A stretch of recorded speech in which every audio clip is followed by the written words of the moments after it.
O anak, magluluto na ako ng ulam natin. Anong gusto mo ulam? Pinakbet? Ayoko ng gulay na. Ayoko yung pinakbit na yan.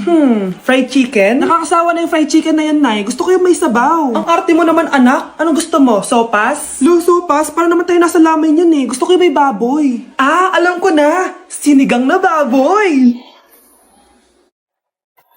Ano naman yan anak ha? Ba't dumidila-dila ka dyan? Di ba alam yun, Nay? Si Alden? Diyos ko, kaka-tiktok mo na naman yan eh. Ano na naman pinapanood mo ha? Ay, naku mga bata ngayon. Nakakatakot na kayo. Babe, alis na ako. Aalis ka na? Pupunta ka na sa work. Oo, babe. Pupunta ka sa work. Tapos gagalingan mo sa work. Tama, babe. Tapos magpapakit ka sa work. Tapos may magkakagusto sa'yo dun sa work. Tapos pag may nagkagusto sa'yo, kikiligan ka. Magmamahalan kayo. Di ganun, babe. Iiwanan mo ko. Pag iniwan mo ko, mag-isa na lang ako. Magiging miserable ako. Di ako makakain. Magkakasakit ako. Mamamatay ako. Gusto mo ba ako mamatay? Hindi. Huwag ka nang umalis. Huwag ka nang pumunta dun sa work. Loh, si Overthink. Hala, ba't nalagaw to? Chat ko nga yung jowa ko. Pati messenger. Hala, be. Nahack ba yung account ko? Hala, yung mga chat namin sa GC. Nagutok ko kay mama pag nakita niya mga pinagsasend ko sa jowa ko. Kalimutan ko na yung password ko. Cannot log in. Ano ba yan? Okay, kumalma ka. Twitter. Kaya naman pala daw yung Facebook tsaka yung IG. Kinabahan yung kifi ko dun Akala ko nahack na yung Facebook ko eh. Ayan. Ang dami nag-react Nasa Twitter lahat ng tao ngayon. Ganda nito. Sana maging successful yung pagbebenta ko ng damit mo Mahal, ang dami nating ibebenta mamaya. Manifest natin na makabenta kayo, Nay, para makaahon na tayo sa kahirapan. Hindi ako makapaniwalang nabili ko na yung pangarap kong tig 200,000 na relo. Wow, ang ganda niyan, Tay. Anak, tignan mo itong binili sa akin ng tatay mo. Diba ang ganda? Hala, di ba mahal yan, Nay? Mas mahal pa to sa bahay ng kapitbahay natin, no? Magbebenta ulit kami mamaya para mas marami tayong pera. Anak, binilang kita ng kotse. Gamitin mo to pag pupunta ka ng school, Ha? Tay, di ko naman po kailangan ng kotse. Kaya ko naman po mag-commute. Gumastos pa tuloy kayo. Dami mo naman sinasabi, anak. Sige na, puntahan mo na sa labas. Wow! May sarili na akong sasakyan. Wow, ang ganda naman ng bagong kotse mo, Scarlett. Salamat po. Hindi ka ba nagtataka, Scarlett, kung bakit ang bilis niyo yumaman? Galing yun sa pagbebenta ng damit nila nanay. Ang dami na nga nilang mamahaling gamit ngayon eh. Sure ka ba? Na damit lang ang tinitinda nila? Nay, bumabagabag talaga sa isip ko kung bakit ang bilis nating yumaman. Ano ba talaga binibenta niyo ni tatay? Ano ka ba anak? Malaki talaga ang kita sa pagbebenta ng damit. Pero nay... Wala nang pero. Hindi ka ba masaya anak? Na mayaman na tayo? Na nabibili natin lahat ng gusto natin? Sige na, mag-aayos pa ako ng benta ko. Mahal? Nakauwi ka na ba?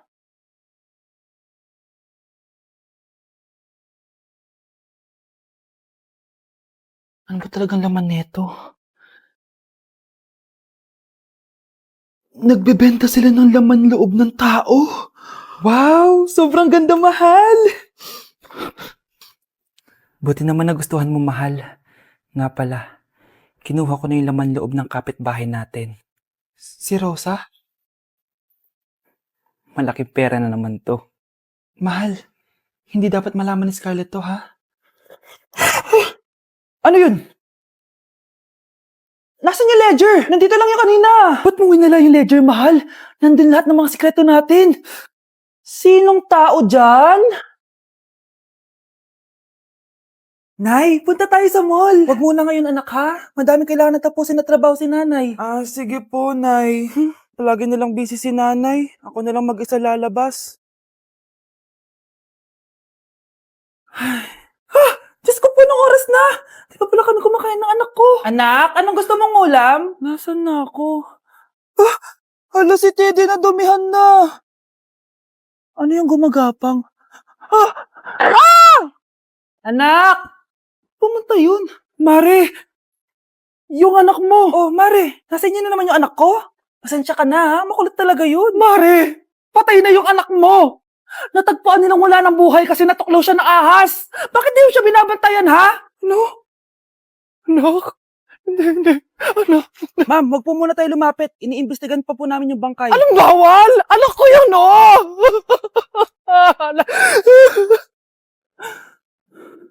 Nay, punta tayo sa mall. Anak, buhay ka? Sige anak, labas tayo. Punta tayo ng mall. Yay! Pumunta kami ng mall. O anak, nag-enjoy ka ba sa mall? Opo, Nay. Nag-enjoy talaga ako. Kaso, nagugutom na ako, Nay. Kumain ka na, anak. May tira pang pagkain dyan sa lamesa. May aasikasuhin lang ako trabaho, ha? Sige po, Nay. Ang sarap! Salamat naman at nabuhay ang anak ko. Anak, tapos ka na ba Anak? Anak! Anak! Ayoko mawala ka ulit sa akin! Nay, punta tayo sa mall. Bumalik na naman ako. May sumpa ata tong kwintas na to. Kailangan kitang itapon para tumigil na tong sumpa na to.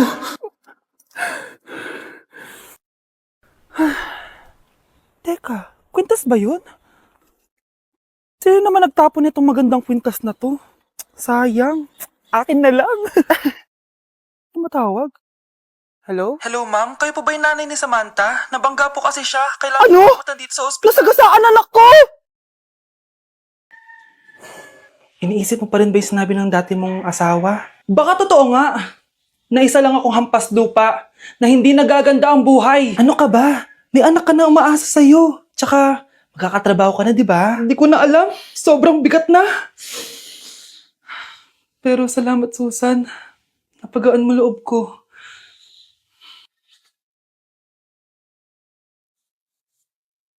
Hello ma'am, thank you for calling. How can I help you? Baby, wag ka muna umiyak please. Sorry ma'am, ako muna bahala kay Scarlett ha. Mag-focus ka lang dyan. Thank you Susan. Yes ma'am, I will help you. Scarlett, pagtanda mo, magiging proud sa'yo ang tatay mo. Tay, papasok na ako ng school ha. Grabe na talaga anak ko, oh. Dalaga na talaga. Proud ako sa'yo anak. Mas proud ako sa'yo tay, kasi kahit sobrang hirap ng buhay natin dati, nakaya mo. O, tignan mo, manager ka na ngayon. Lahat ng ginagawa ko, anak, para sa'yo lahat to. Naku, ang sweet naman na magtatay. Sana, ikaw na lang naging nanay ko, Tita Susan. Ha? Ano ka ba, Scarlett? Oh, sige na, manilate na pala ako. Bye tayo, bye, Tita. Hi, first day of school. Sana maging masaya tong chapter ng buhay ko. Kailangan may picture ako. Hoy, cellphone ko! Kala mo ba makakatakas ka? Balik mo yan. Miss, cellphone mo ba to? Cellphone ko. At doon nagsimula ang kwento naming dalawa. Sa susunod kasi, mag-ingat ka. Salamat. Simula nun, palagi na kami sabay kumain. At syempre, nagsishare ng baon. Palagi din kami tumatambay pag walang teacher at pinagchichismisan namin ang mga classmates namin. Sabay din kami umuwi hanggang sa... Uy, Scarlett! Tara, sabay na tayo umuwi. Sige, tara. Kunin ko lang yung mga gamit ko, ha? Oh, kanino galing yan? Eto, binigay nung crush ko. Wow, ganda. Oh, tara na, uwi na tayo ha. Di na pala ako sasabi umuwi. May gagawin pa pala ako. Sige na. Hoy, sabi mo sabay tayo umuwi. Ano nangyari dun? Nay, bakit po? Mga sinungaling kayo? Paano niya nagawa sa akin to, ha? Nay, anong sinasabi mo? Hindi namin maintindihan. Ikaw, Scarlett. Sabi mo doktor ka, di ba? Bakit katulong ang trabaho mo sa New York, ha? Nay. Ikaw, Brianna. Teacher ka, di ba? Bakit nakita ka nilang nasa bar at sumasayaw-sayaw ka pa? Ikaw, Michael. Akala ko may engineer na ako. Ngayon pala, nangi-scam ka lang ng tao!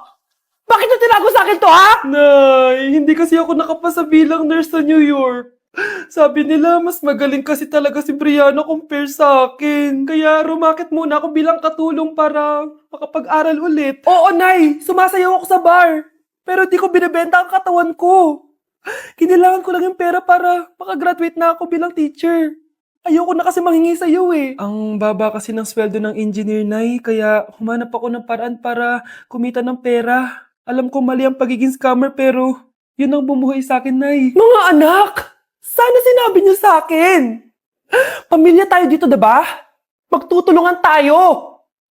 Bakit tinago niyo sa akin? Natakot kasi kami, Nay, na baka ma-disappoint ka namin. Alam kasi namin yung paghihirap mo. Papag-aral lang kami. Anak ko kayo. Gagawin ko lahat para sa inyo. Sa tingin niyo ba hindi ko kayo tatanggapin, ha? Kaya itigil niyo na yung mga ginagawa niyo. Lalo ka na, Miguel. Opo, Nay. Sama-sama tayong bumangon. Nay, sorry. Wow, ang sweet naman. Isa ka pa. Gusto mo talaga masira tong pamilya namin, no? Lumayas ka dito, pamilyang peke! Ano? Palibhasa, di ka mahal ng pamilya mo. Mga ate, kuya, proud pa rin kami sa inyo. Mga anak, simula ngayon, sama-sama na tayo, ha? Walang iwanan at walang magtatago, ha? Promise? Promise, Nay. Hindi na kami magtatago.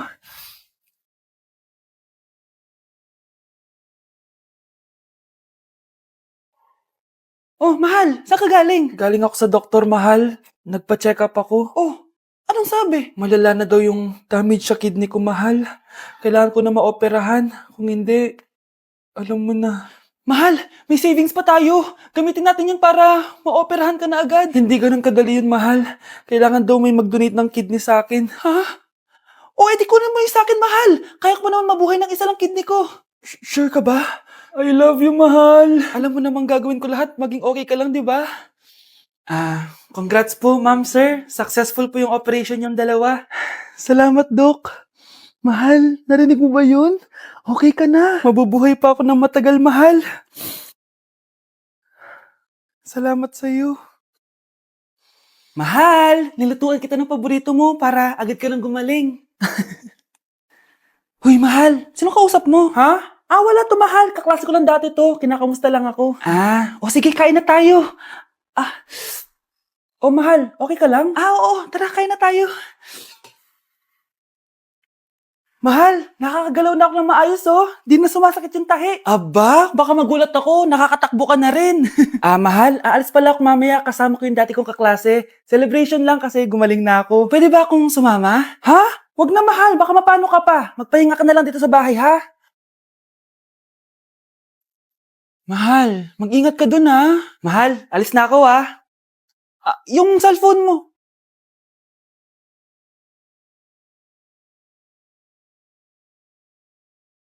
Sino to?